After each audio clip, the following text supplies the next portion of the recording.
you, Madam Speaker. After 3 years, it's sad to see just how little this government has done to respond to a growing meth crisis that has been fueling crime and violence and hurting families across this province. The government's responses have been like putting a Band-Aid on a broken leg. RAM clinics don't stop home invasions, and a handful of new beds this government has provided is nowhere near what is actually required. We know this because wait times for treatment have steadily been going up. I tabled the government's own figures. For adult men, the wait time is up over 37% over the last 2 years, and while the wait times have not gone up for adult women, they have been waiting for 206 days on average, months. I asked the Premier, what does he expect people with addictions to do when they have to wait months for an appointment for treatment? The Honourable First Minister. Madam Speaker, we're investing in many ways. This is, as even the NDP's back of the napkin investigation revealed, this is a complex problem, but we are investing in many ways to prevent use and discouraging use. We are also investing in many ways to encourage people who wish to get off meth, to help them get off meth through detoxification and various other mechanisms.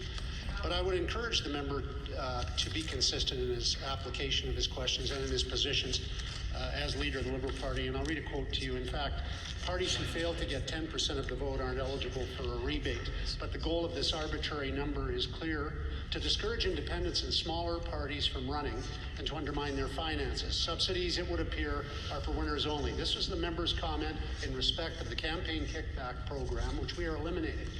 So, just recently, the member spoke ardently against such a program being in place, and now he's in favor of it. I'd like him to come clean on what his actual position is on this issue.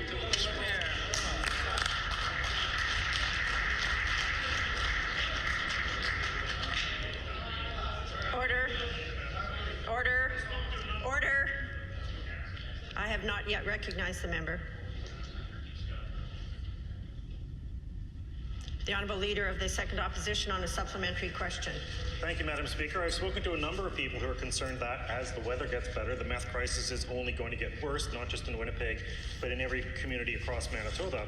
As a caucus, we Liberals called for a meth task force, but not one that would just deliver another report, one that would take action and immediately start marshalling the resources of government in order to make a difference on what we know is needed. We need prevention. It's not being delivered.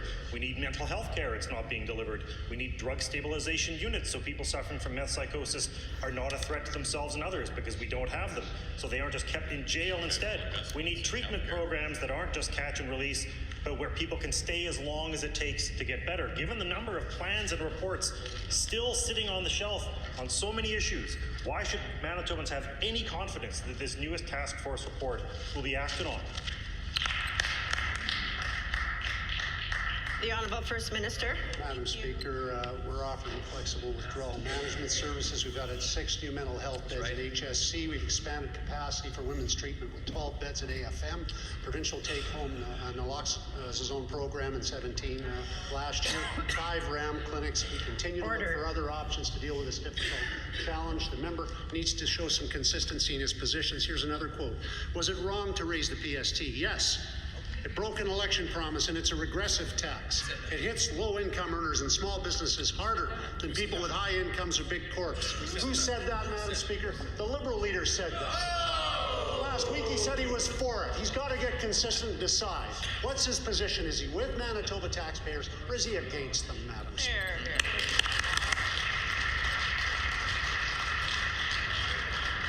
The Honourable Leader of the Second Opposition on a final supplementary. Madam Speaker, we need to be clear. This government's inaction is fueling the meth crisis. This drug is destroying lives, families, and threatening communities. Order. It is driving meth-related violence in hospitals.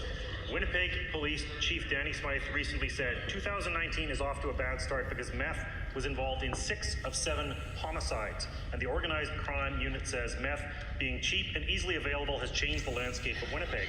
I've seen it everywhere, including violent crime in my own constituency of St. Boniface.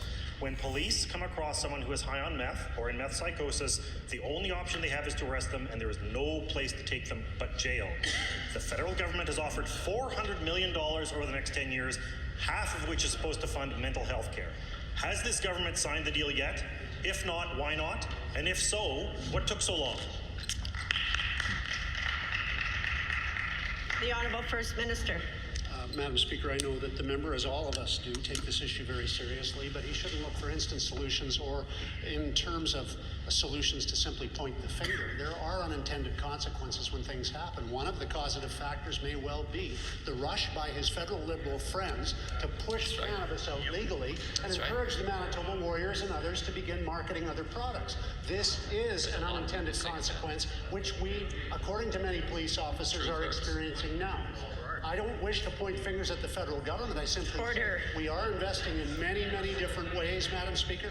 We are encouraging all of us in this House to work together on this issue.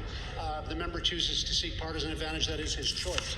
Madam Speaker, the fact remains we are standing with Manitobans. We are standing in terms of the meth crisis with various promotional activities and various educational activities to seek solutions. That is what we're trying to do. We believe it's better if we're united in finding solutions than if we simply finger point and try to place blame on the issue.